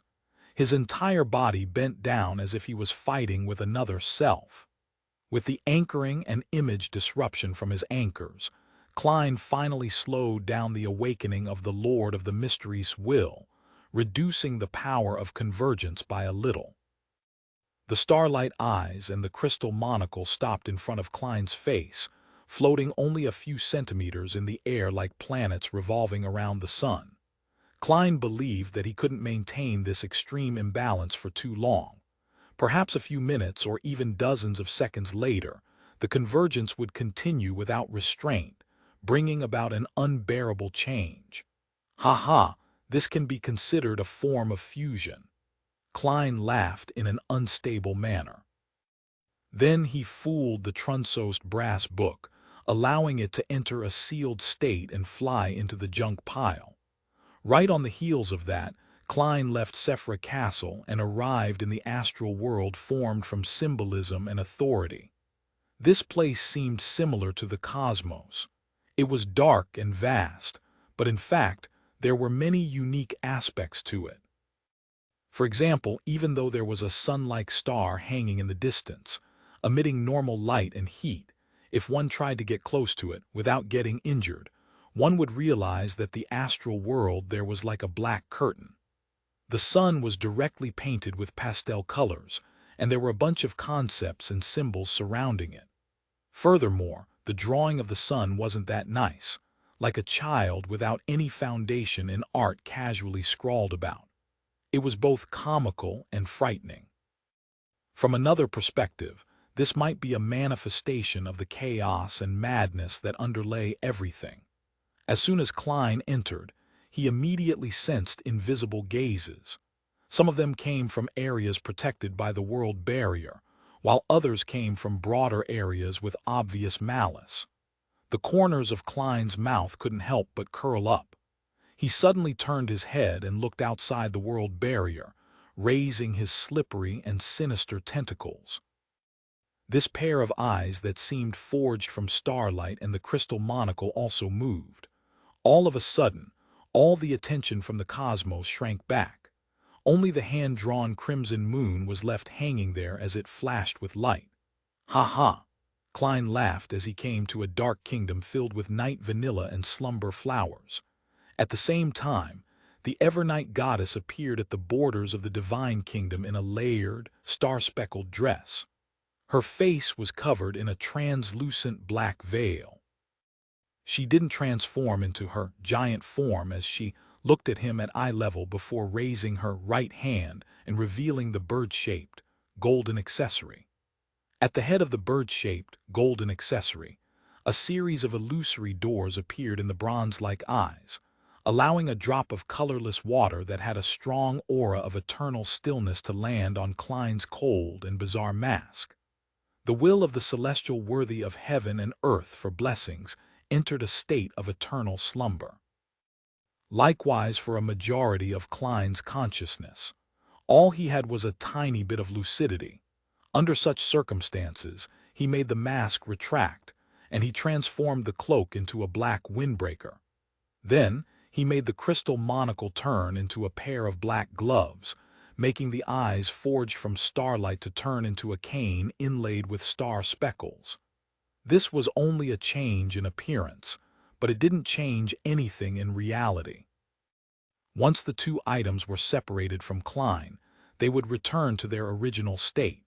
Of course, if Klein stabilized himself, he could accommodate them and change their corresponding concepts and symbols over and over again, allowing them to change their forms forever. This can't be sustained for too long. It just delays the matter for a while. The Evernight goddess gently reminded him, if the river of eternal darkness's water is used repeatedly, the Lord of the Mysteries will awaken even faster. This is because he will trigger some unknown changes and adjust his condition. Similarly, the specialness of Sephra Castle and my blessing will gradually be erased, allowing you to enter a state of eternal slumber. It was as though Klein wasn't discussing his own matters. He smiled and nodded. Got it. The Evernight goddess said in a tone that seemed to be comforting Klein's psyche. Regarding this matter, the method Ammon used and the actions he did had exceeded my expectations. He is indeed the true god of deceit. It's not that you have no chance at all in what comes next. You can first try to completely control Sephra Castle and pull the will of the Lord of the Mysteries to enter a state of eternal slumber. In the dream, you can resist and fuse with him. I can bless you, but the most important thing is still left to you. Becoming a great old one doesn't have any rituals involved. No ritual can change the awakening of the primordial one's will, but the ancient sun god believes that the order to accommodate them can increase one's self-awareness to a certain extent, increasing the success rate of the matter. First become a sequence 0 of a pathway, then control and fuse with the Sephra. Only then do you accommodate the other uniquenesses. That's the best order. Become a dual pathway true God, and then controlling and fusing with a Sephra is an order that isn't good or bad. Only fusing with the Sephra at the final step will be the worst choice. Klein smiled and said, "That's a good idea. As long as one wakes up, a Lord of the Mysteries will be born. This might be him or me. Yes, after completely controlling Sephra Castle and entering a state of eternal slumber, I should be able to weaken the seal of the Western continent, creating a weak spot that allows one to enter and exit." The Evernight goddess didn't say a word when she heard Klein's words. Klein continued smiling. "This is my choice. I had anticipated this day a long time ago. I will finally face him." 1388. A sudden gathering. The Evernight goddess nodded and didn't say anything else. She reached out her palm and grabbed a corner of the void and tugged lightly. A thin layer of a night curtain gently floated down, covering Klein's body as it silently seeped in. Klein silently took in the blessings from the dream for 2 seconds. He pressed his hand to his chest and bowed. He took 2 steps back and left the astral world.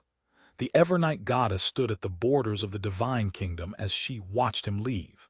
In the next second, Klein landed in the projection of the giant king's court in the ruins of the Battle of Gods. Then, like Ammon, he walked to the edge of the grayish-blue door and raised his hand to create a blue illusory door. Through the door, Klein entered the forsaken land of the gods. Following the guidance of fate, he wandered straight to the peak of a mountain range. There was a huge crucifix erected there, one covered with a faint shadow. Klein stared at the shadow for a few seconds before sighing slightly. He bent down and picked up an ancient silver mirror that was placed near the huge cross. Then, he turned around and vanished from the forsaken land of the gods. At the same time, the worms of spirit, who didn't need to be on duty in Sephra Castle, informed him of Queen Mystic's current location. Klein raised his hand and took out the magic wishing lamp from the junk pile. Using the ownership connection between it and Bernadette, he used another wandering to appear on a rather hidden island where Emerald City was. Bernadette was flipping through the latest album catalog from Intis. Just as she sensed something, she saw Jam and Sparrow hand her the magic wishing lamp. "Thank you," Klein said in a very normal voice. Bernadette pursed her lips as though she wanted to say something, but at that moment her eyes flashed as though she had seen something and prophesied something. Hence, she silently reached out and took the magic wishing lamp. Klein then took out a metal cigar case that had signs of corrosion on its surface. "This is your payment." Even without the eye of mystery prying, Bernadette could sense that the iron cigar case was extraordinary. She could roughly guess what kind of corrosion had happened to it. However, she didn't choose to accept it because of that reason, but she suddenly felt that she had no reason to reject it. She hesitated for a moment before taking the iron cigar case. If he was still in a rather crazy state like before, Klein definitely would have smiled and said in an exaggerated manner the moment Bernadette hesitated, "This is a gift from Uncle. Take it." But now, he was only left with that last bit of lucidity. He had to put in a lot of effort to prevent himself from falling asleep and not having the impulse to act like a clown. After leaving Bernadette's Emerald City, Klein seized the opportunity to wander to Backlund, to Dr. Aaron Sirius's home. Will Ossipton, who was sitting in a pile of toys, raised his head and looked at Dwayne dance in front of him. His tears suddenly streamed down as he choked. "I finally feel the opportunity." He was referring to the opportunity for accommodating the fate pathway's uniqueness. Klein squatted down and said without any expression, I am here to help you accommodate it. I'll steal your childhood and youth and allow you to instantly grow up. Then, by relying on a level of above the sequences but below that of a great old one, I'll forcefully help you to accommodate the die of probability. Of course, that alone won't be enough. It will require an additional fooling and use of a bug. The tears that Will Ossipton dripped down suddenly stopped. He muttered in astonishment. So the two choices are actually the same. Typically speaking, the accommodation of a pathway's uniqueness required one to be naturally born with it, seek an existence at the level of a great old one to help, or rely on a simplified advancement ritual to complete it. There was no other possibility. The snake of fate, Will Ossipton, clearly wasn't born with the uniqueness, and only had the two options left to consider. His focus had been on holding a simplified ritual, which was to wait for the opportunity of fate.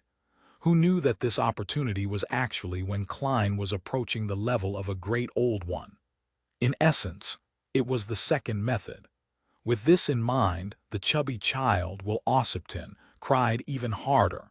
He felt as though he had been deceived by fate. At the life school of thought's demigods send over the die of probability. Normally, with your luck, the die of probability should be by your side. Klein ignored Will's crying. Let's begin as soon as possible. I don't have much time left. Will stopped and looked at Klein for a moment before he said, slightly choking, forget it, let's wait for the next opportunity. Given your current state, it would be a huge burden for you to forcibly help me accommodate it. Perhaps you would lose control on the spot. I don't want to face the Lord of the Mysteries. Okay, next time. I have a premonition. With that said, Will looked into Klein's eyes and said, I have a feeling that the next opportunity will be better. Klein maintained his reverie-like expression as he said in a low voice, is this a prophecy? Will Ossipton's tears flowed again. No, it's a blessing. Klein nodded slightly, stood up and took a step back. During this process, his figure gradually faded away and soon disappeared. He returned to Sephra Castle and sat on the high-backed chair, allowing the grayish-white fog to envelop him. After surveying the area and confirming the states of the crimson stars, Klein leaned back in his chair in exhaustion and slightly raised his right hand. This time, he didn't create the fake world again.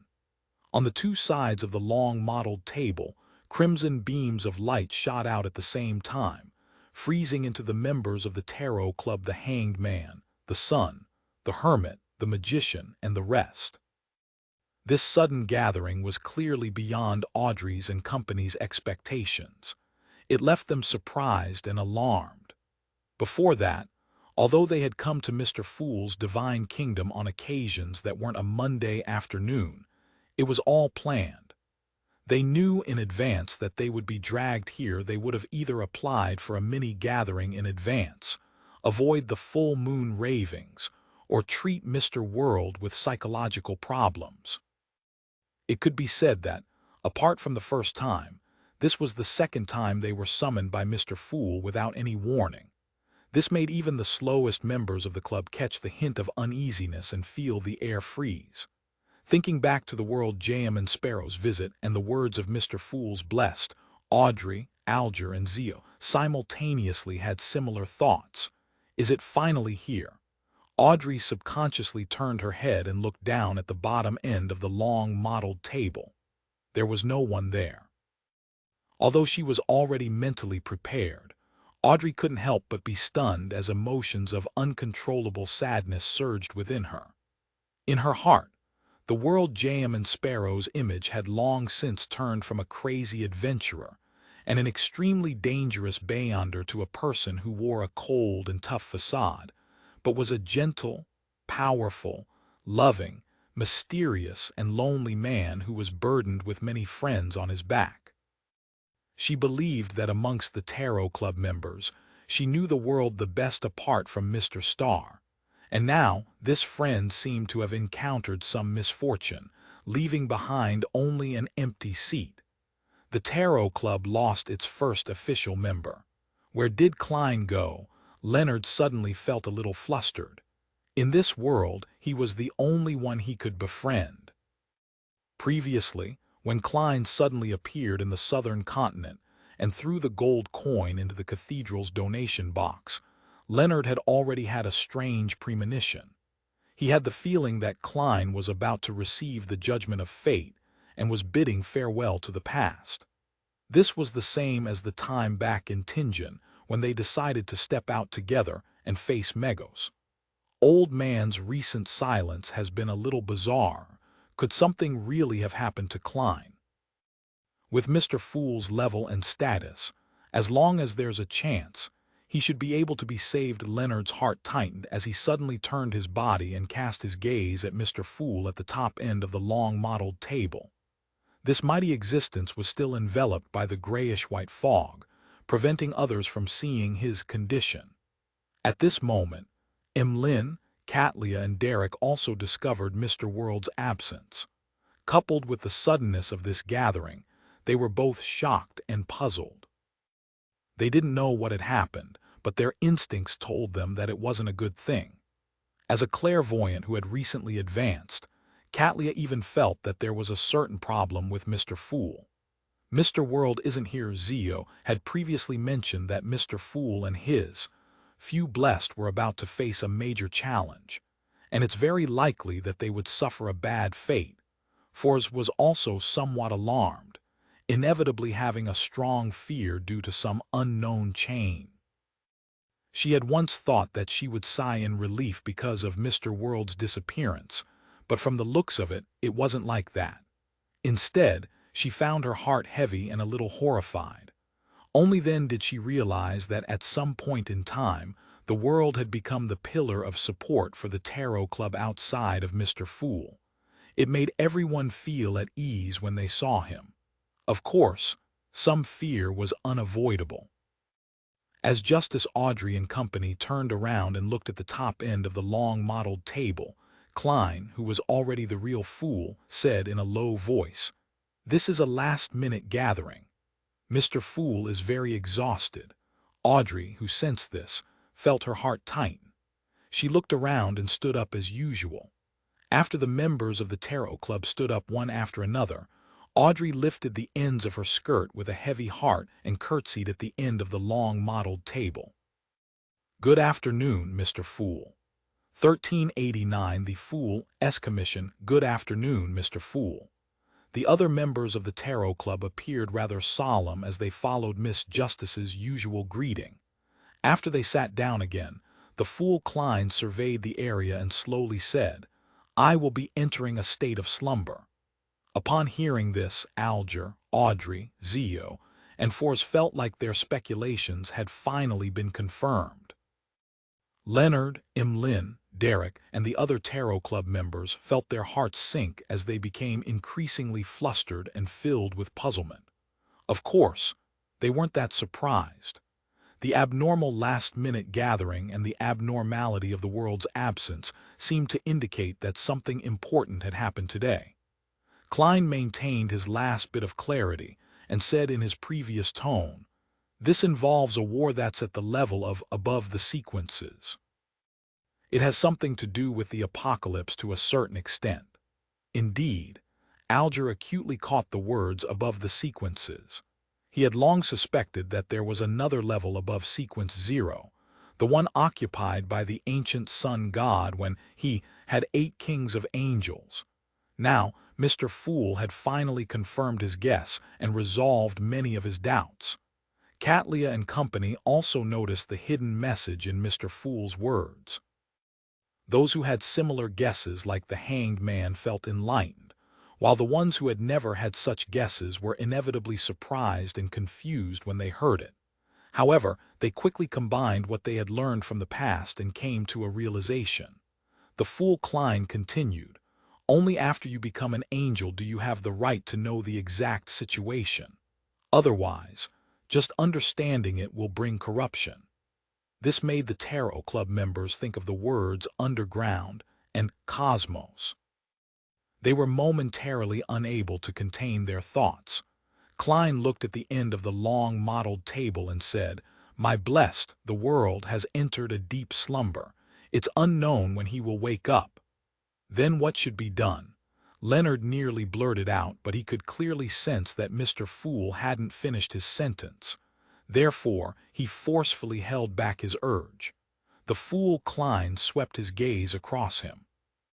Next is a long-term commission for all members. Spread my name more widely, but don't clash with the Orthodox churches. When necessary, you can choose to use a more concealed method to proselytize. This will aid in my awakening. Also, spread the news of the world being my blessed and recorded in the church's Holy Bible. Of course, do not include information that involves his personal information. Remember one sentence: the awakening of the world spells the fool's return. Klein wanted to increase his number of anchors. This might be useful in the battle with the Lord of the Mysteries in his dream. At the same time, he wanted to mold the world into a saint of the Church of the Fool, an angel beside the divine throne, so that this image could also greatly share an image with the believers and obtain his own anchors. To put it simply, Klein planned on having a believer contribute 2 sets of anchors. After all, to him, be it the fool or the world, all of them were just an identity of his. Furthermore, the image created by anchors wouldn't be uniform. They were different and wouldn't affect him. At the level of the fool, the church would spread the name of the deity, the fool's sacred emblem, and all kinds of religious teachings without any concrete images. As for the world, he had quite a number of identities, such as Jam and Sparrow, Dwayne Dance, and Merlin Hermes. It wouldn't fixate on a single image. The reward is the convenience you have enjoyed in the past, the responses you received, and the corresponding help given to your future prayers, the fool Klein said without a change in tone. After I begin my slumber, I can still respond to my prayers in a certain way, but not every time. If there's something very important that needs help, pray a few more times. He could tell from Antigonus's state of eternal slumber that dreams could be projected outside. As long as the correct method was used, a sleeping deity could make use of the dream to a certain extent to respond to prayers. Regarding this situation, the members of the Tarot Club weren't stumped by it at all. On the one hand, most of them were either openly or secretly spreading the faith of the fool. On the other hand, it was very common to pray to deities without receiving a response. Mr. Fool's responses from before were considered extremely rare. They had almost never heard of anything like this happening elsewhere. To be able to receive a response through repeated prayers on important matters was better than most of the clergymen of the Orthodox churches. Yes, Mr. Fool.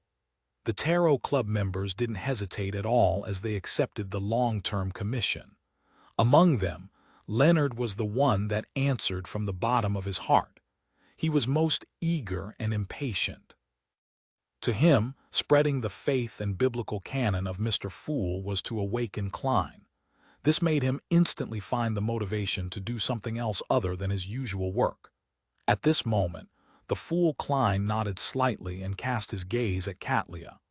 The previous commission to gather all the information regarding the hidden sage suddenly coming to life is still effective.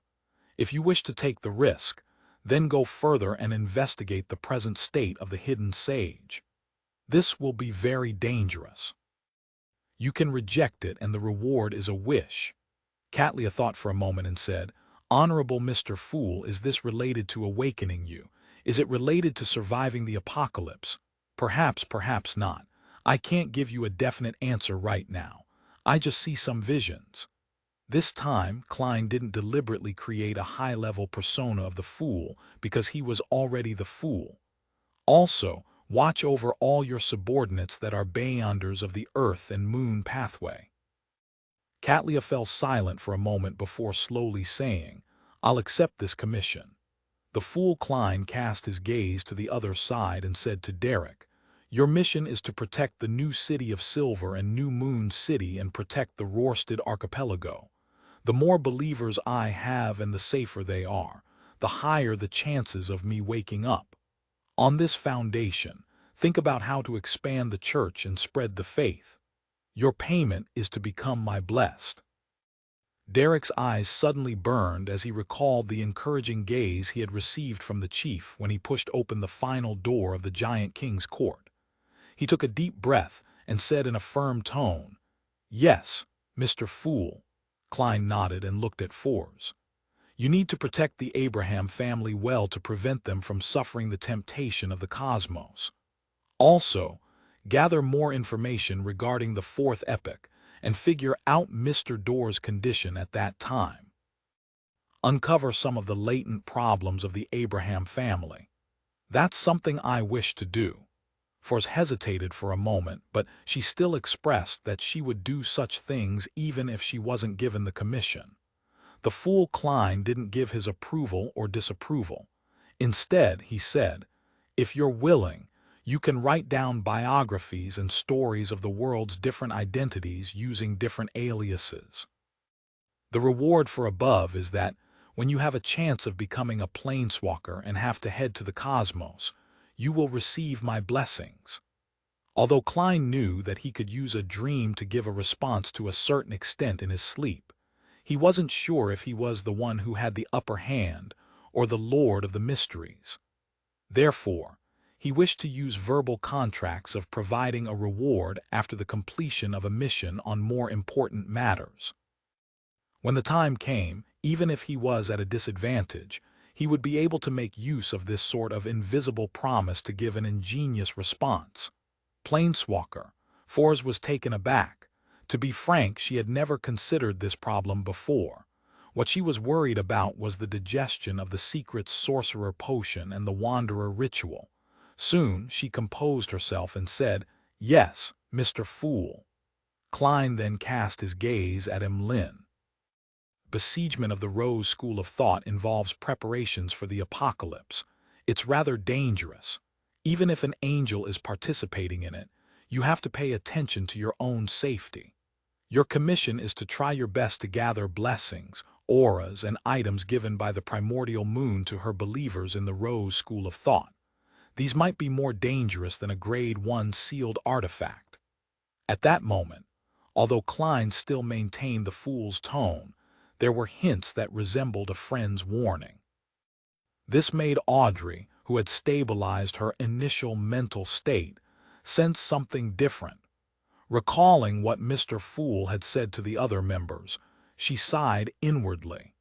Mr. Fool's humanity seems to have become richer just as he is about to enter a deep sleep. While Emlyn was slightly surprised and puzzled, Klein continued, "Apart from participating in the besieging of the Rose School of Thought's mission, I hope that you can form a pharmaceutical company and perform research on how to mass-produce the medicine with magical effects. If it's mass-produced, there's no way the products can be equipped with a magical effect," Emlyn replied instinctively. The fool Klein nodded. "Seek out a compromise. Your main goal is to spread my name through this pharmaceutical company. The reward will also be a wish. This isn't a matter of danger, but whether it's possible. The simplest solution is to give me 1,000 apothecary potions. I can form an apothecary factory for mass production." Emlyn mumbled inwardly before replying seriously, "Yes, Mr. Fool." Klein looked to the other side and said to Zio, "The apocalypse is approaching. Be it the Red Priest or the Demoness pathways, they will become active. Your mission is to rely on the official factions to investigate the whereabouts of the 3 sequence 1 Beyonder characteristics and the uniqueness of the Red Priest pathway. If there's a chance, find a clue to confirm the primordial demoness's present condition. It's very dangerous." Klein didn't mention the payment because he had already paid for it. Zia had her wish fulfilled by holding a ritual and becoming a sequence 4 imperative mage. As for the 3 sequence 1 Conqueror Beyonder characteristics of the Red Priest pathway, Klein had previously learned that one was in the hands of the Sauron family, the former Inti's royal family, the other in the hands of the Faceax Einhorn royal family, and the other was in the hands of the Loans Augustus royal family. Later, as a reward, it was given to the Demoness sect. Of course, this was only a preliminary answer. The corresponding situation could very well have changed. The Sauron family had already been in decline since Rosel's era. It might not necessarily be able to keep the Conqueror's Beyonder characteristic or corresponding sealed artifact under its control. Klein even suspected that it might have been obtained by the Iron and Blood Cross Order. The failure of the war had significantly damaged the Einhorn family. Klein didn't rule out the possibility of the death of a high-level angel or the loss of a Grade 0 sealed artifact. The location of the Conqueror Beyonder characteristic that the Augustus family gave to the Demoness sect was currently the clearest. However, Klein knew that the Red Angel evil spirit, Sauron Einhorn Medici, had been eyeing it all this time. Perhaps he had succeeded, or perhaps he was carrying out whatever plans he had. There were no clues to the corresponding Red Priest uniqueness at the moment. The last time the mysterious world knew of it was at the end of the Fourth Epoch, during the Pale Disaster. 1390 Questions and Answers Zio had always been looking forward and uneasy as to what her mission was. She looked forward to it because she had already chosen to accept Mr. Fool's gift, so she definitely had to pay the corresponding price. Knowing the mission earlier allowed her to prevent unnecessary second-guessing due to the unknown, guesses that only led to greater fear. She was uneasy because she knew that the remuneration she received was too generous. She believed that the final mission wouldn't be simple and would definitely be filled with danger. At that moment, after hearing Mr. Fool's words, her heart finally settled. At the same time, she secretly heaved a sigh of relief. Investigating the 3-sequence 1 Beyonder characteristics and the uniqueness of the Red Priest pathway and their locations, and even confirming the present state of the primordial demoness, was indeed very dangerous. It was a mission that would result in a terrifying corruption if she wasn't careful, but it was at least better than snatching the uniqueness and sequence 1 Beyonder characteristics, or directly facing the primordial demoness. If it were the latter, even with the official faction supporting her, Zio didn't think that she could accomplish it. All she could do was write a will, ready to sacrifice herself at any moment. And if it was just the former, she could use a more roundabout method to obtain the information. She didn't need to encounter powerful existences with high statuses. As a Sequence 4 demigod, Zio was confident. Without any hesitation, she immediately replied, "Yes, Mr. Fool." The fool Klein had planned on looking to the other side. After some consideration, he added, "Be careful of Banzi." Without waiting for the Tarot Club members to start making connections, Klein said to Leonard, "Your mission is similar to the Moon's. During the besiegement of the Rose School of Thought, gather blessings, auras, and items from the Mother Tree of Desire from their members. It's equally dangerous." He only gave a single warning, without saying as much as he did like when he gave Emlyn the mission. This was because Leonard had a senior angel from the Marauder pathway parasitizing him. He knew many secrets and knew how dangerous the outer deities were. He wouldn't allow Leonard to act recklessly. Seeing that Leonard was about to nod, the fool Klein maintained his tone and continued, "You don't have to do too much in promoting my name. You can even choose not to do it."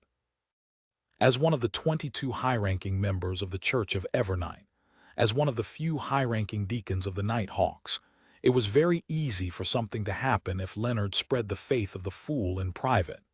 He would be misunderstood by his colleagues and cause unnecessary conflicts. Miraculously, to Klein, the Moon Emlyn's actions didn't seem to be misunderstood in the same way. To the people and sanguine around him, anything he did wasn't too strange. That's right. Leonard had already recovered from his previous eagerness and realized the cruelty of reality. However, he still wanted to do something. At this moment, the fool Klein added, "You can share the stories of the world with songs and poetry." Songs and poetry, Leonard instinctively frowned. He didn't immediately respond to Mr. Fool. Klein then said, "Other than that, try your best to raise your own level to prepare for the apocalypse. The reward for all the missions is a wish." Although many Beyonder characteristics had fallen into the real world when the god of combat died, bringing with them a batch of Beyonder creatures, mutated monsters, and abnormal lands, Klein didn't know how many Sequence 1 Beyonder characteristics the Evernight goddess had obtained from the warrior pathway other than the uniqueness. But at the very least, a number of the Sequence 2 angels of the Church of Evernight had the possibility of becoming a Sequence 1 angel. At the same time, if they had obtained additional Beyonder characteristics, they could still switch to the corresponding sequence of the death pathway. This would open a path for the saints to advance, not limiting them to just one pathway.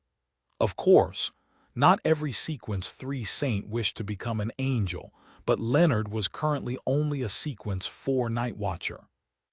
Furthermore, if the corresponding Sequence 3 Horror Bishop position was limited, he could consider Silver Knight and Ferriman Klein had one set of the former. Leonard fell silent for 2 seconds before he slowly exhaled. "Yes, Mr. Fool." The fool Klein immediately cast his gaze at Miss Justice, who had been waiting. "Apart from promoting my name, you have 2 missions. One is to assist judgment and investigate the whereabouts of the Red Priest pathway's uniqueness and Sequence 1 Beyonder characteristics, confirming the present state of the primordial demoness. The other is to work hard to raise your level. One of the missions is to increase my sequence." Audrey was somewhat puzzled about this mission. In her opinion, this seemed to be telling an ordinary person, "Your mission is to earn even more money." Furthermore, this isn't of any value to Mr. Fool. Could it be that he wants me to treat Mr. World? Just as this thought flashed across Audrey's mind, the fool Klein added, "The higher your sequence, the more opportunities you have to awaken the world. In this aspect, you can make use of external forces to help. The psychology alchemists that Hermes rebuilds will be one of the choices, but you need to be careful and take precautions. You have to pay a certain price for this. You can give up the reward you received before. This depends on your will and thoughts." Audrey no longer had any doubts. After a moment of silence, she nodded solemnly. "Yes, Mr. Fool." Klein's gaze landed on Alger. "You will know what your mission is in time to come." Klein had already foreseen the corresponding scene. Without waiting for Alger to speak, he continued, "You can bring the Sea God Scepter, but during this period of time, all the prayers of the Sea God believers will be transferred to the sun, directly pointing at me." Although Alger still couldn't accurately guess what his mission was, he already had a vague premonition. After a moment of thought, he replied in an upright manner, "Yes, Mr. Fool." Klein retracted his gaze and looked around before slowly saying, "After this, on the first Monday afternoon of every month, you can still gather here, but there will be no convener. If you need to do a private mini-discussion, pray in advance and wait for a response." At this point, the fool Klein closed his eyes and said, "Let us end today's gathering here." The Tarot Club members couldn't help but feel a baffling sense of sorrow. It was as though a grand ball was coming to an end. They stood up at the same time and solemnly bowed towards the end of the long, mottled table. "Your will is our will." Klein waited until they finished speaking before he dispelled his control of them. He watched as the crimson starlight scattered and quickly fell. After staring at the scene for a few seconds, he conjured a yellowish parchment and a dark red fountain pen. After some thought, Klein simply wrote, "Dear Mr. Azek, due to some complicated reasons, I might be sleeping for a long time. I'm sorry, but I might not be able to write a letter to you for a long time." With just that sentence, Klein stopped and made the pen disappear. Although he had conjured that piece of paper with his current status, level, and strength, he could sustain it for more than 100 years even if it was brought to the outside world. He closed his eyes again, summoned Azek's copper whistle, and blew it. At the same time, he released some of the restrictions that came from Sephra Castle. The skeleton messenger appeared, and every bone in its body trembled intensely as if it would collapse at any moment. If not for the letter that Klein had handed over, it might have prostrated itself. After the skeleton messenger received the letter and left Sephra Castle in a hurry, Klein rubbed his temples. This wasn't because the will of the celestial worthy had already escaped from his state of eternal slumber, nor was it because of the pain from maintaining his lucidity. It was just a habit. Klein slowly leaned back into his chair and sighed. On both sides of the long, mottled table, Justice Audrey, the hanged man Alger, the son Derek, the magician Fors, the moon Emlyn, the hermit Catlia, the star Leonard, and Judgment Zio appeared in the order they joined the Tarot Club. But this time they weren't real. They were only projections. They no longer appeared blurry, revealing their images from Klein's memory. Soon after, more figures appeared.